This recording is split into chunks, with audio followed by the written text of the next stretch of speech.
Welcome back to Imperial Wealth's Crypto Chronicle Podcast, where we're recording a history book of all the events that have happened in the cryptocurrency industry.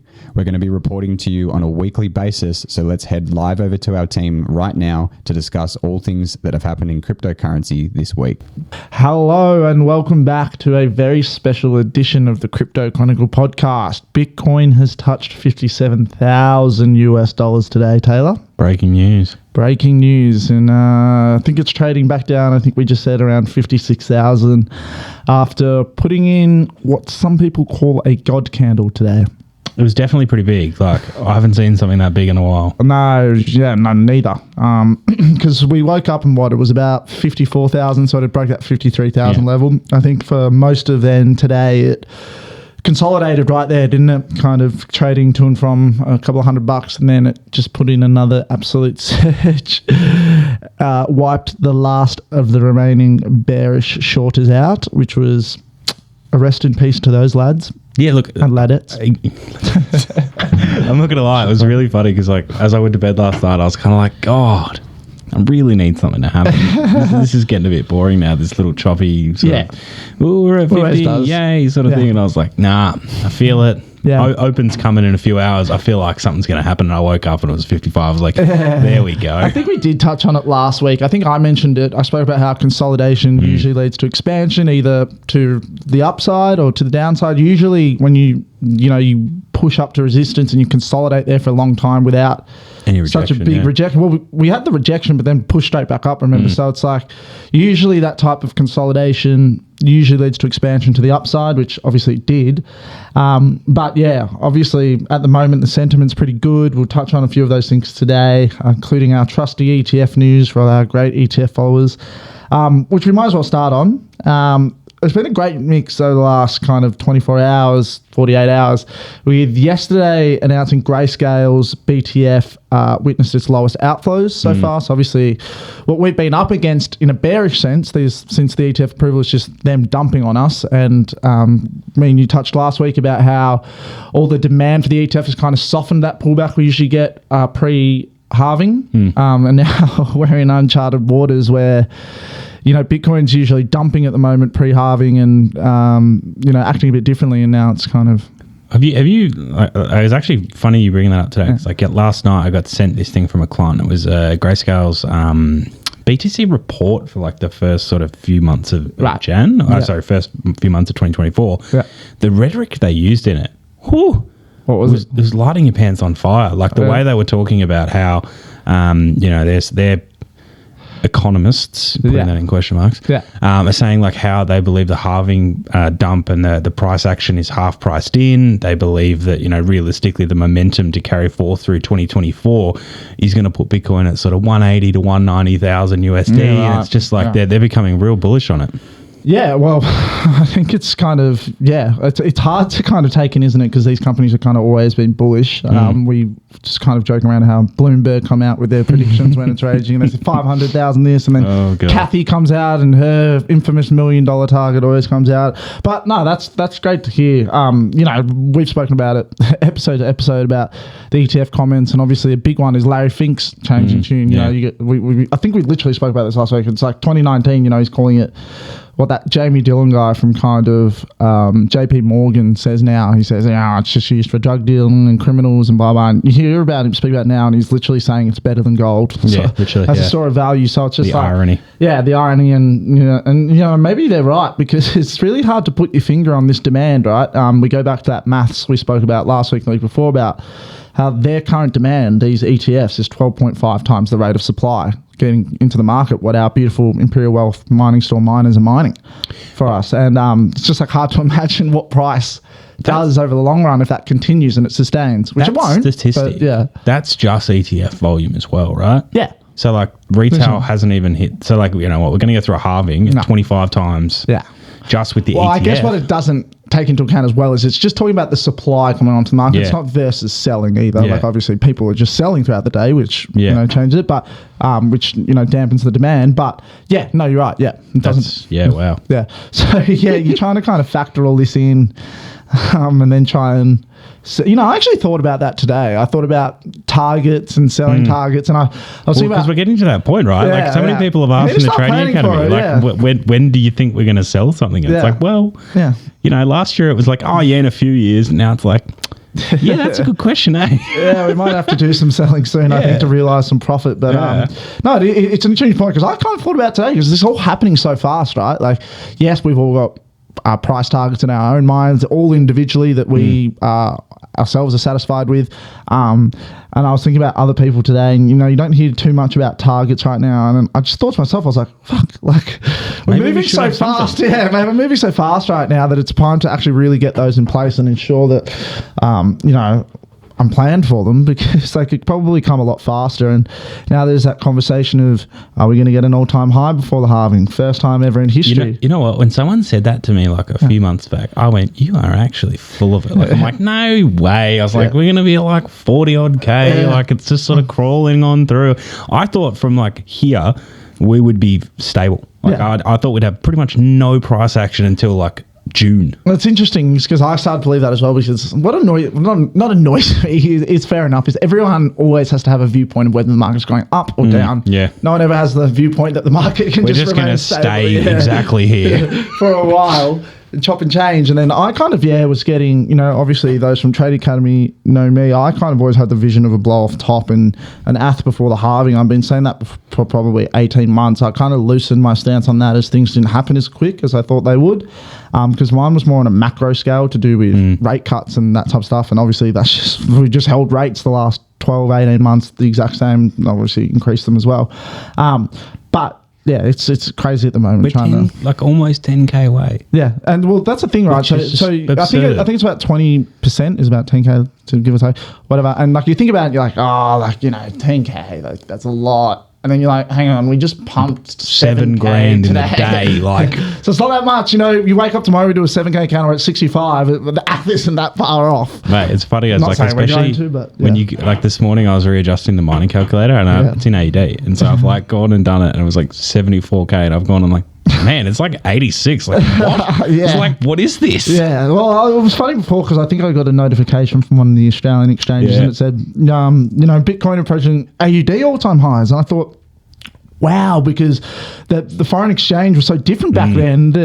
So I think it's less than 10 grand off now, or less than 10% off the all-time high for AUD, and the USD one's about 20%. So it's only half of it. As well, all-time high AUD was like 93, 94 Yeah, it was. Well, it was 84,000, like you said today, and it said, 10% of that's 8,000. So it's 86 now, so it's not far off at all. No, not at all. So we'll actually keep an eye on that because we might as well celebrate the AUD at all-time high, because I'm pretty sure, despite, I actually get a bit grumpy when people price things in AUD because I'm just, I'm so used to USD now. It's such a bigger number. It's so much nicer. It's prettier. But yeah, it gives me the ick when someone does it in AUD. But I'm sure a lot of our listeners do that on their CoinStash accounts and blah, blah, blah. But we did get sidetracked there. I will just mention what we were talking about. So Grayscale had the lowest outflow since its conversion. It was only 44 million. So you remember there were some days they were outflowing 600 million, 700 million, dumping that onto the open market. So you kind of understand why we had a bit of a boost yesterday. It makes logical sense. Have they given any inclination as to like what's remaining? No, I think there's not really an inclination of how much is left, and also it's kind of hard to gauge because like not all of that is being sold. Like, you know what I mean? I wasn't sure like if they've given it a total of what's coming. Yeah, it's kind of hard to still analyze the data because even a lot of selling could be them just going to one with a lesser management fee. So it's not all that bad as what you think, and etc. etc. Anyway, so it's just good to see that that had lowered, and this was in tangent today, well, parallel to today with the record set by volumes achieved by the new 9-spot Bitcoin ETF. So trading volumes reached over 2.4 billion in the last 24 hours. I need to bring some party poppers. I've just realised that. And the prior record was the debut day. So this has been the biggest day ever, and it was the biggest one since the debut. So the demand a month and a half later for the ETF is greater than what it was on the first day it dropped. So that's pretty crazy, I reckon. So, I think BlackRock had over 1.3 billion themselves, marking a 30% increase and setting its daily record. And then a few of the other ones did as well. So, that's pretty crazy because in the 4 previous 4-day trading week, so last week, because they had a day in the US that was off, I think the total volume was like 600 million or something. So in the one day, it's just gone, or the average, was 600 million per day. So in the one day, it's just gone over, triple to 4 times what the average has been. That's absurd. And, because even when we've discussed those statistics about, will it sustain this demand? Because I was thinking about that halving statistic, and, I was thinking about that statistic came out a week or two ago. Yeah. I was thinking, it probably won't sustain. Like, eventually it's got to die down, doesn't it? And it's just like, then we set a record 2 weeks later. It's like, do you think it's just all these old blokes in the ETFs like, oh, this Bitcoin thing, this is done like 10%. This is amazing. I'm going to buy more sectors of this one.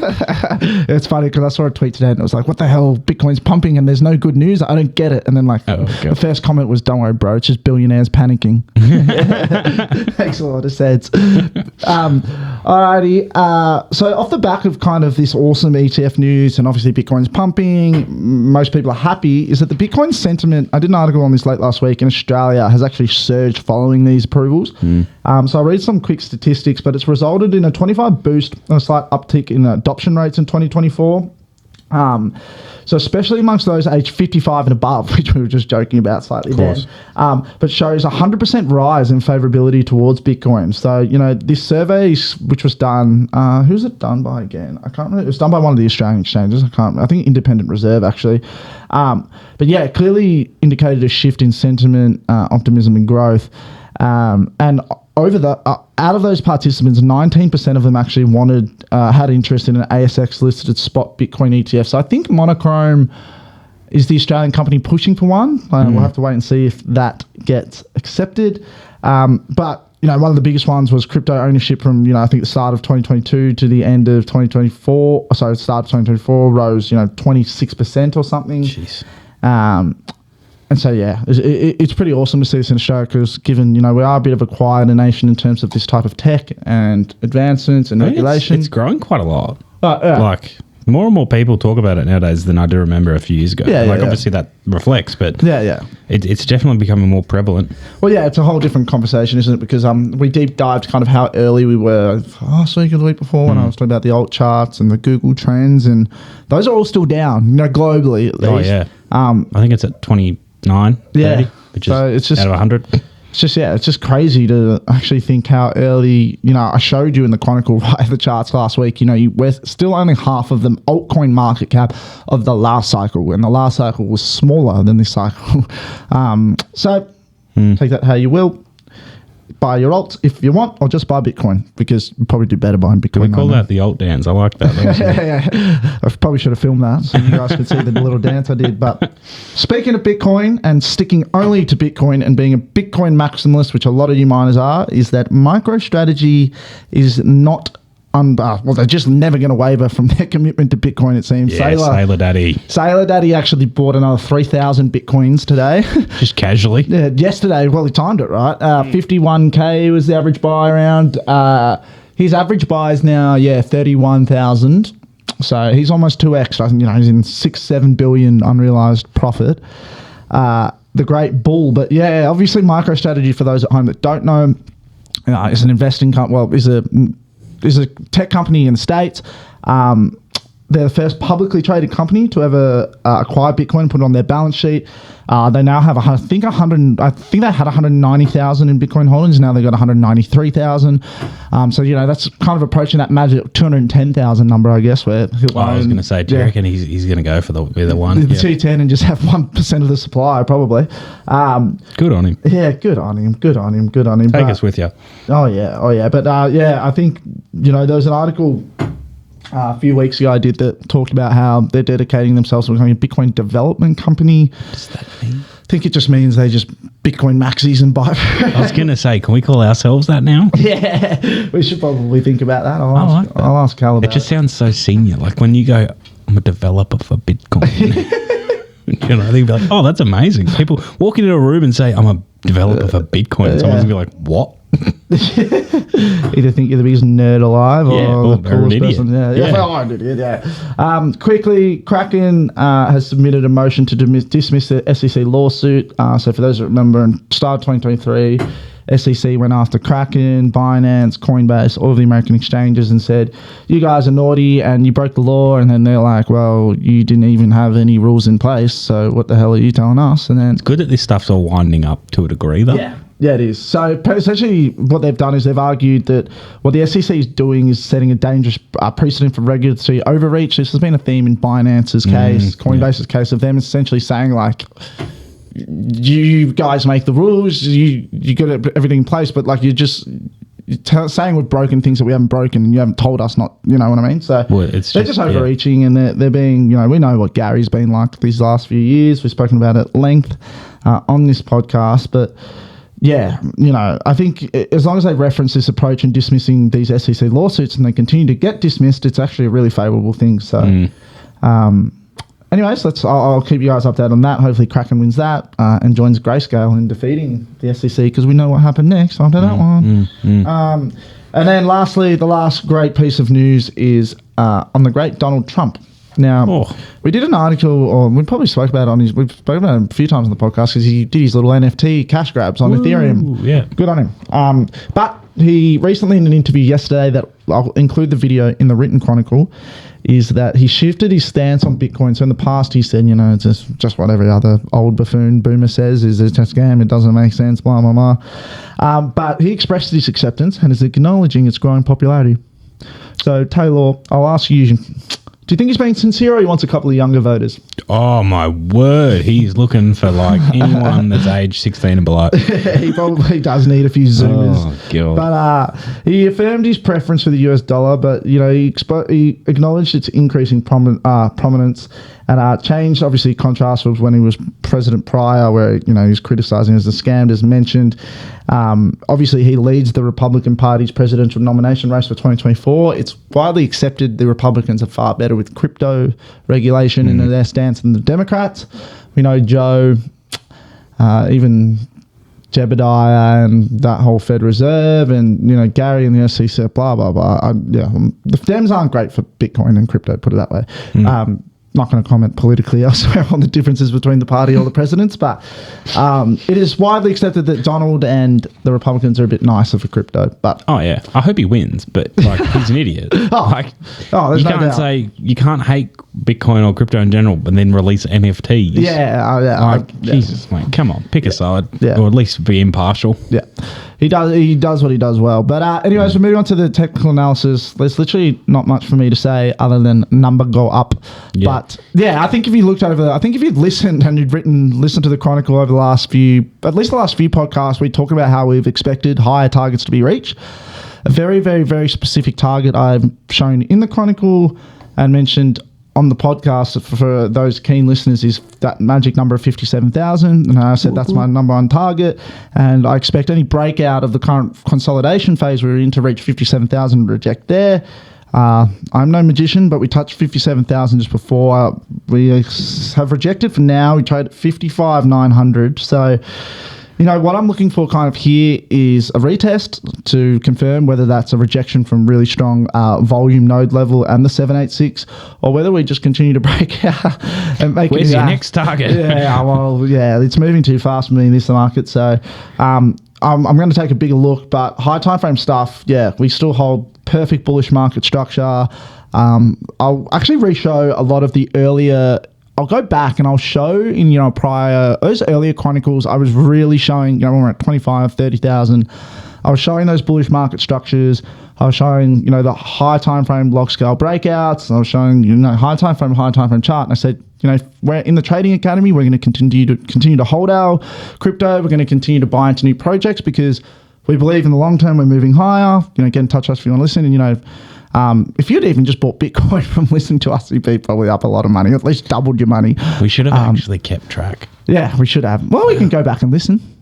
Re-quote ourselves. I'll do it. I love the receipts. But I'll get the receipts at least from the written chronicle. Receipts. Even we've got some receipts. I mean, Chev that said he bought Arbitrum at 75 cents or whatever when we spoke about it. Chev. Well, someone did. Yeah. And, we've spoken of a few projects recently, but today we invested in a new project on this breakout, a new DEX that looks really like a new shiny little toy to me that keen to see, as opposed to those Dino DEXs, come on. But So just as we're heating up in this market, I've mentioned in the past, but the Trading Academy is pretty much set on our long-term plays.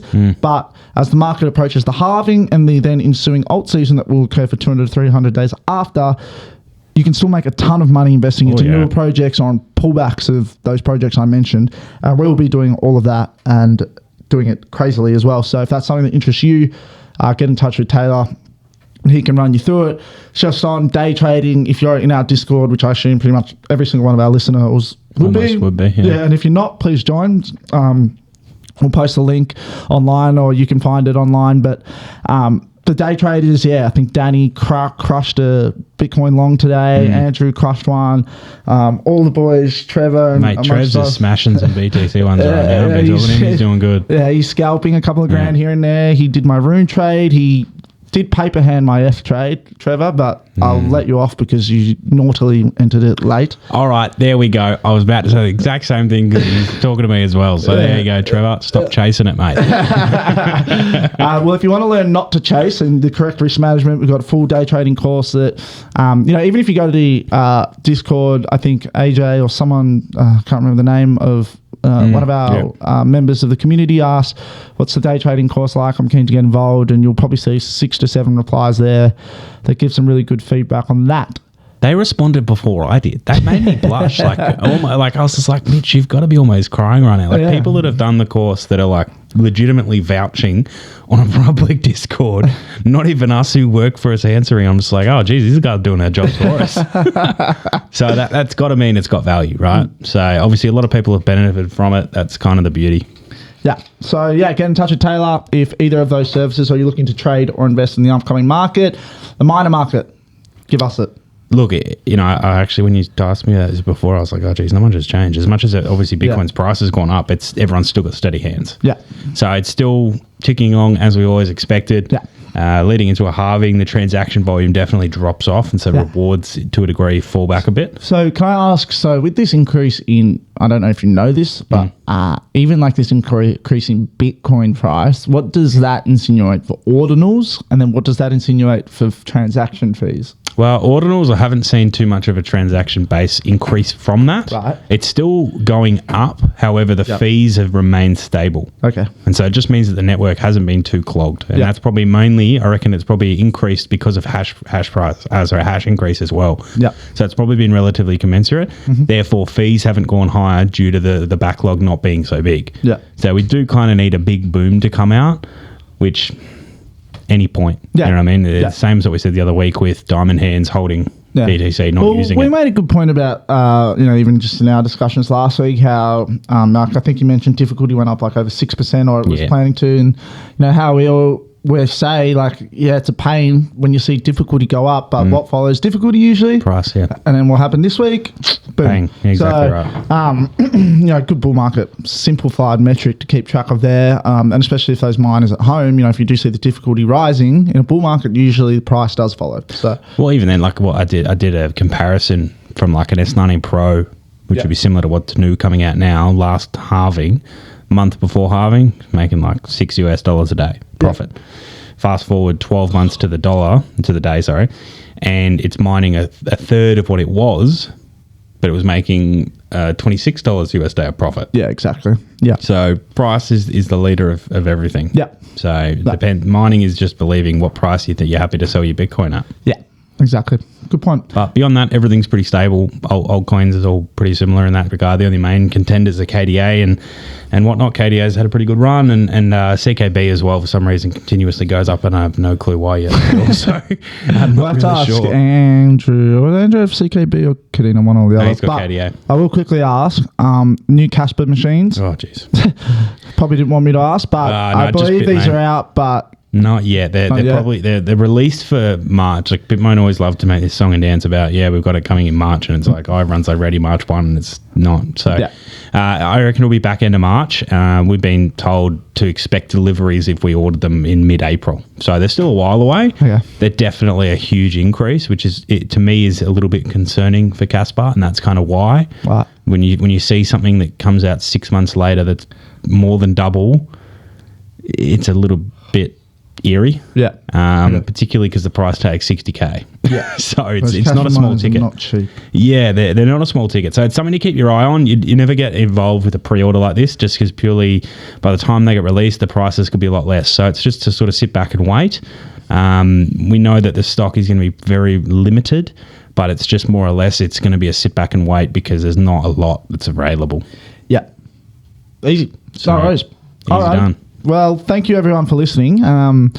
What a day it's been. I hope, it's a surprise each time you probably hear our voice because, you just don't know what the price change is going to be to the next podcast. So let's take a little punt. Let's take a little punt, and I'll make a little comp, actually, for the listeners at home. This. Yeah. So get around it, everyone. Me and you will give a price prediction for next Tuesday. Let's just say the 1 minute candle at 2 p.m. The 1 minute. Well, just to give an exact. Closest to the pin. Closest to the pin, yeah. So we'll say 2 p.m. next Tuesday, Australian Eastern Standard Time. Closest to the pin will win 10 USDT from me personally, free of charge. Free of charge. Yep. Oh God. All right. You go for it first. You set the challenge. A little bit of a. Oh, here comes the bear. I'll go with. Oh, he's got a 52,400. Oh. I'm just going to be the bear of the group. Wow. Yeah. You? Oh, he's nervous. You should see the sweat trickling down his face. Nah, look, I'm not too opposed to what you've said, but I kind of feel like I've got to go the other way, otherwise it's no fun. Yeah, you do. know what I mean? So, Yeah. Look, I think that we're probably going to consolidate around that 55 area. I just think we found a little bit of support there. I'm going to say we're probably going to be pretty much level. 56.5 is where I'm going. 56.5, perfect. Alrighty, well, if you're still listening to us two buffoons and you want to have a stab at free $10, what's that, 14 to 15 AUD, but USDT from Mitchell, then take a guess. This is the rules. You just send the exact price of what you think it'll be into the Discord general chat. You don't say anything else. Yeah. And I will jot down your answer. Yeah, because then nothing else. Just the price. Yeah. And obviously make sure it's in USD. Yes, exactly. Alrighty, thank you everyone, and we'll speak to you next week. See you, everyone. Thank you.